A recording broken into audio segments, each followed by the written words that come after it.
Welcome to aqua Harini channel. இன்றைக்கி நம்ம அரிசி பருப்பு சாதம் அலாங் வித் மீல் மேக்கரோடு எப்படி பண்ணுறதுன்னு பார்க்கலாம். வாங்க பார்க்கலாம். உங்கள் ஸ்டைல் அரிசி பருப்பு சாதம் பார்ப்போம். ஸோ நான் அரிசி ஊற வச்சுருக்கேன் 1 டம்ளர். அப்புறம் கொஞ்சோண்டு சோயா சங்க்ஸ் ஊற வச்சுருக்கேன், பேபி சோயா சங்க்ஸ். அப்புறம் துவரம் பருப்பு ஒரு 1/4 டம்ளரும், பாசி பருப்பு ஒரு 2 ஸ்பூன், 2 பெரிய ஸ்பூன் போட்டு கழுவி ஊற வச்சுருக்கேன். 2 தக்காளி, பெரிய தக்காளி கட் பண்ணி வச்சுருக்கேன். மிளகாய், கருவேப்பிலை, வெங்காயம், இது தனியாத்தூள், கல்லுப்பு, சாம்பார் தூள், மஞ்சள். இவ்வளோ தான் இதுக்கு தேவையான இன்க்ரீடியன்ஸ். இதுக்கு தொட்டுக்க காம்பினேஷனாக அம்மா உருளைக்கிழங்கு பொடி செஞ்சுருக்காங்க. சாப்பிட்றேன்.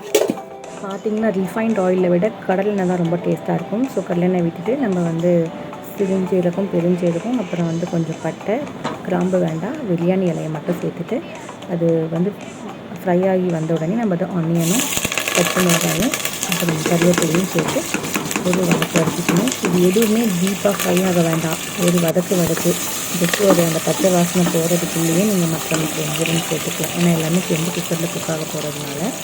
ஸோ இப்போ தக்காளி பெருசாக கட் பண்ணி போட்டுக்கணும். நல்லா பழுத்த தக்காளி எடுத்துக்கணும்.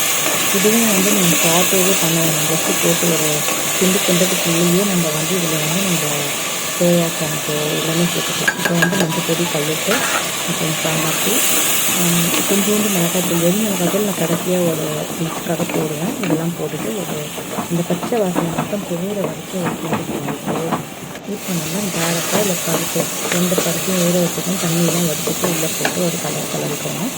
இப்போ நம்ம ஊற வச்சுக்கிட்ட சோயாவை நல்லா பிழிஞ்சி எடுத்துட்டு இதில் சேர்த்துக்கலாம். தண்ணியோடு சேர்த்தா அந்த மசாலா இதெல்லாம் பிடிக்காது. அந்த இது கழுவும் போது ஒரு டிஃப்ரெண்ட்டான தண்ணி வரும். அதெல்லாம் எடுத்து போட்டுறது நல்லது. ஏன்னா அது ஃபர்மெண்டிங் ப்ராசஸ் மாதிரி இருக்கும். ஸோ எடுத்து போட்டுக்கலாம். இப்போது இந்த சோயா சங்க்ஸையும் இதுக்குள்ளே ஆட் பண்ணிக்கலாம் குக்கரில். இது மினி சோயா சங்க்ஸ் இப்போ ரீசெண்டாக வந்திருக்கு. இதை போட்டு ஒரு வதக்கிட்டு இருக்கும்போது நம்ம இப்போ அரிசி கலந்து வச்சுருக்கோம்னா அதையும் இது கூட சேர்த்துக்கலாம். அவ்வளோதாங்க. இதுக்கு தேவையான தண்ணி விட்டுட்டால் போதும். இதோடவே நான் கல்லுப்பும் ஆல்ரெடி போட்டுக்கிறதுனால எதுவும் தேவையில்லை. 1 ஸ்பூன் இஞ்சி பூண்டு பேஸ்ட்டு நான் ஆட் பண்ண அதை நான் சொல்ல மறந்துட்டேன். இப்போ ரைஸை போட்டுட்டு நீங்கள் வீட்டில் குக் பண்ணுற என்ன ரைஸ் வேணால் போடலாம். நீங்கள் பாஸ்மதி ரைஸ் போட்டாலுமே இது பிரியாணி மாதிரி அட்டகாசமாக இருக்கும்.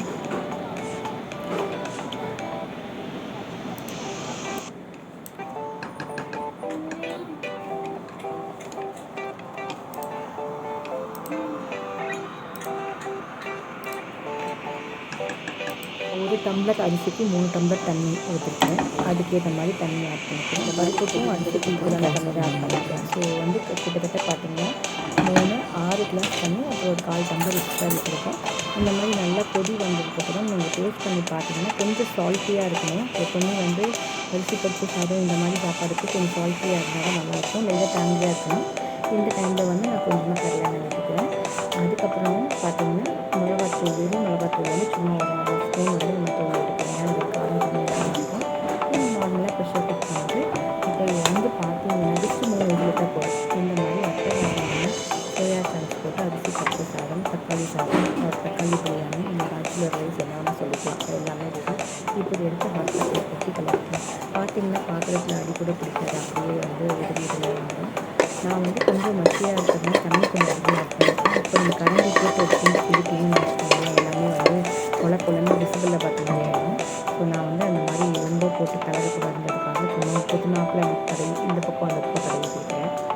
ஸோ எதுக்கு காமிக்கிறேன்னா குக்கரில் கொஞ்சம் கூட ஒட்டலை. இப்படி ஹாட்டாக இருக்கும்போதே ஹாட் பாக்ஸில் போட்டு அந்த சோயா சங்க்ஸ் மட்டும் கிளறி விட்டுட்டு எடுத்து சர்வ் பண்ணால் ரெடி. தேங்க்யூ ஃபார் வாட்சிங். பாய்.